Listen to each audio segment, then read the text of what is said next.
केशव नगर राज्य के चंदन नगर नाम के छोटे से गांव में अर्जुन नाम का एक किसान रहता था। वो रोज की तरह अपने खेत में काम कर रहा था। तभी उसका मित्र बलराम वहां पहुंचा। अर्जुन! ओ अर्जुन! अरे अर्जुन, अरे भाई तुम यहाँ खेत में काम कर रहे हो और उधर तुम्हारी पत्नी की प्रसव पीड़ा शुरू हो गई है। ये तो अच्छा हुआ कि मेरी पत्नी किसी काम से तुम्हारे घर गई थी। उसने भाभी को दर्द में तड़पते देखा और तुरंत दाई को बुलाकर लेकर गई। अरे चलो भाई, तुम्हारा घर पे रहना जरूरी है। चलो, भागकर चलो। अरे देखना बलराम, मेरा पुत्र ही होगा, पुत्र। अरे अर्जुन, पुत्र हो या पुत्री क्या फर्क पड़ता है, तुम चलो बस। ओ बलराम, फर्क है, छोरा छोरी में फर्क है, और हमें चाहिए पुत्र, समझे? चलो। इतना कहकर अर्जुन घर की ओर दौड़ पड़ा। कुछ देर बाद अर्जुन घर के दरवाजे पर पहुंचा। तभी बलराम की पत्नी बिंदिया 2 नवजात कन्याओं को गोद में लेकर बाहर आई। मुबारक हो अर्जुन भैया, तुम्हें जुड़वा बेटियां हुई हैं। अर्जुन का चेहरा उतर गया। वो बिना कुछ कहे वहां से लौट गया। थोड़ी देर बाद जब वो घर में आया तो उसकी पत्नी आरती अपनी दोनों बेटियों को दूध पिला रही थी। क्या हुआ? क्या आप खुश नहीं हुए? अरे अरे, खुश नहीं हुए से तुम्हारा क्या मतलब है? तुम जानती हो कि मुझे पुत्र चाहिए था, पुत्री नहीं। और तुम एक बेटा भी नहीं दे पाई। अगर यही 2 पुत्र हुए होते तो मैं सारे गांव में दावत करता, सीना चौड़ा करके चलता। क्या करूं इन लड़कियों का, क्या करूं इनका? आरती के चेहरे पर गहरी उदासी उतर आई, लेकिन कुछ देर बाद उसने संभलते हुए मुस्कुराने की कोशिश की। अच्छा सुनिए ना, मैंने इनका नाम रख लिया है। बड़ी का नाम चारुलता और छोटी का सौम्या। कैसे लगे आपको ये नाम? ऐसा है, ये तुम्हारी बेटियां हैं, चाहे तो नाम रखो चाहे तो ना रखो, मुझे कोई मतलब नहीं इनसे। अर्जुन वहां से चला गया और आरती की आंखों से आंसू बहने लगे। समय बीतता गया। आरती ने अकेले ही अपनी दोनों बेटियों का पालन पोषण किया। अर्जुन ने कभी उनकी परवाह नहीं की। 10 वर्ष गुजर गए और अब सौम्या और चारुलता समझदार हो चुकी थी। माँ, पिताजी हम दोनों से बात क्यों नहीं करते? सौम्या की बात सुनकर आरती की आंखें भर आईं। ऐसा मत कहो बिटिया, तुम्हारे पिताजी बहुत व्यस्त रहते हैं, उन्हें समय नहीं मिलता। पर माँ, गांव के और किसान भी तो व्यस्त रहते हैं, फिर भी वो अपनी बेटियों से प्यार करते हैं। हमारे पिता तो हमारी ओर देखते तक नहीं। आरती की आंखों में आंसू छलक पड़े। मैं तो तुमसे बहुत प्रेम करती हूँ, तुम अपने पिता की बातों पर ध्यान मत देना। अच्छा, तुम दोनों यही रहो, मैं नदी से पानी भरकर लाती हूँ। आरती मटका उठाकर नदी की ओर चली गई और दोनों बेटियां आंगन में खेलने लगीं। कुछ ही देर में बलराम घबराया हुआ आया। उसकी आंखों से आंसू बह रहे थे। बलराम चाचा, क्या हुआ? आप रो क्यों रहे हैं? बेटा, बेटा तुम्हारी माँ नदी में डूब कर मर गई। जल्दी चलो बेटा, जल्दी चलो। सौम्या और चारुलता चीख पड़ी। दोनों रोती हुई बलराम के साथ नदी की ओर दौड़ी। नदी किनारे आरती की लाश पड़ी थी। गांव के लोग वहां इकट्ठा थे। थोड़ी देर में अर्जुन भी वहां पहुंचा। आरती, आरती, आरती, आरती, तुम हमें छोड़कर क्यों चली गई, क्यों चली गई? अब मेरा क्या होगा? तुम्हारे बिना मैं अपनी दोनों बेटियों की परवरिश कैसे करूंगा, कैसे करूंगा? बलराम की आंखों से भी आंसू बह रहे थे। जब मैं नदी के किनारे पहुंचा तो तुम्हारी पत्नी डूब रही थी। मित्र, मैंने उसे बचाने की बहुत कोशिश की, पर तब तक बहुत देर हो चुकी थी। मुझे याद है, जब वो नदी पर आई थी तब उसने अपने शरीर पर सोने के आभूषण पहने थे, लेकिन जब मैंने उनकी लाश बाहर निकाली तो वो आभूषण गायब थे। अब पता नहीं भाभी के आभूषण कौन ले गया, क्या हो गया, समझ नहीं आता। क्या? मैं उसे हमेशा समझाता था कि नदी जाते वक्त आभूषण उतार दिया करो। आजकल डाकुओं का आतंक बढ़ गया है, लेकिन क्या करूं?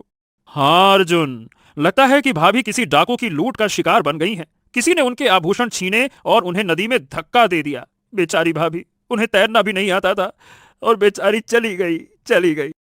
कुछ देर बाद आरती का अंतिम संस्कार कर दिया गया। गांव का वातावरण शोक में डूब गया। सौम्या और चारुलता घर के कोने में बैठकर फूट फूट कर रोने लगी। कुछ दिन ऐसे ही बीत गए। सौम्या और चारुलता ने धीरे धीरे घर का कामकाज संभालना सीख लिया था। वो अब घर के छोटे मोटे काम अपने आप कर लेती थी और जवान हो रही थी। एक दिन वो घर के काम में लगी हुई थी कि अर्जुन एक दूसरी स्त्री को, जो शादी का जोड़ा पहने थी, घर पर लाकर खड़ा कर दिया। दोनों लड़कियां चौंक उठी। पिताजी, ये कौन है? ये आज से तुम्हारी दूसरी माँ है। मैंने इससे विवाह कर लिया है। ये सुनकर सौम्या की आंखों में आंसू आ गए। पिताजी, माँ को गए हुए अभी कुछ ही दिन तो हुए थे। मैं ये विवाह नहीं करना चाहता था, पर गांव के लोग जिद कर रहे थे। मैं खेत में काम करने के लिए निकल जाता और तुम दोनों दिन भर अकेली रहती। अब जब तुम्हारी माँ नहीं रही तो मैंने तुम्हारी वजह से राधा से शादी की है ताकि वो तुम्हारी देखभाल कर सके। इतना कहकर अर्जुन वहां से चला गया। शुरू में राधा का व्यवहार सौम्या और चारुलता के प्रति ठीक ठाक था, पर कुछ समय के बाद धीरे धीरे उसका स्वभाव बदलने लगा। एक सुबह जब सौम्या सो रही थी, राधा गुस्से में आकर उसे उठाकर बोली, जल्दी उठ, घर पर पानी खत्म हो गया है, नदी से पानी भर कर ला।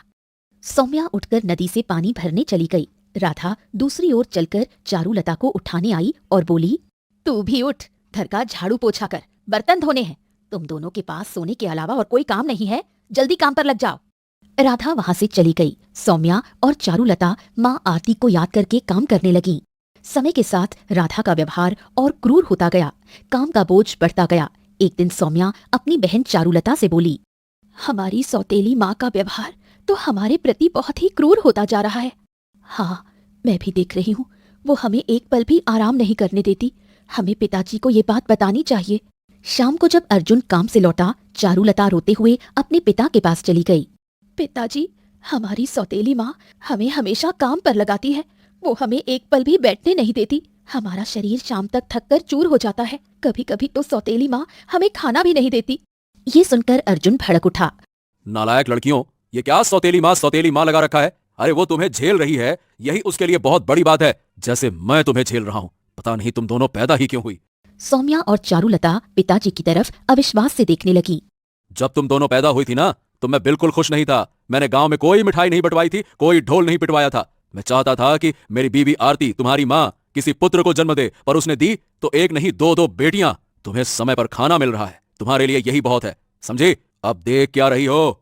दफा हो जाओ मेरी आंखों के सामने से, जाओ यहां से, जाओ। दोनों रोते हुए कमरे में चली गईं और माँ की याद में बस रोती रहीं।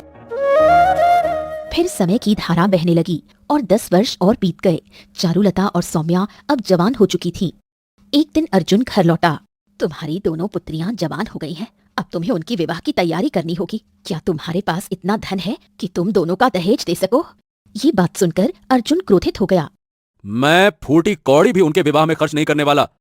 देखो, मेरे पास एक उपाय है। मैं अपने गले का हार गायब कर दूंगी और चोरी का आरोप तुम्हारी दोनों पुत्रियों पर लगा दूंगी। तुम मेरा साथ देना, फिर अपनी दोनों पुत्रियों को धक्का देकर बाहर निकाल देना। इससे तुम्हें इन दोनों से हमेशा के लिए छुटकारा मिल जाएगा। तुम सही कह रही हो, ठीक है। अगले दिन जब सौम्या और चारुलता काम कर रही थीं, राधा वहां पहुंची। मेरे सोने का हार जो मैं गले में पहनती थी, नहाने से पहले मैं अपने कक्ष में रखकर जाती थी, और अब वो गायब है। वो कहाँ गया? कैसी बातें कर रही हो माँ, हम तो आपके कक्ष में जाते ही नहीं। मुझे शक है कि सौम्या और तुमने हार चुराया है, क्योंकि तुम दोनों मेरे गले के हार को हमेशा घूरती रहती थी। माँ, हम पर चोरी का इल्जाम मत लगाइए। उसी समय अर्जुन वहां आया। राधा ने इशारा किया। अर्जुन ने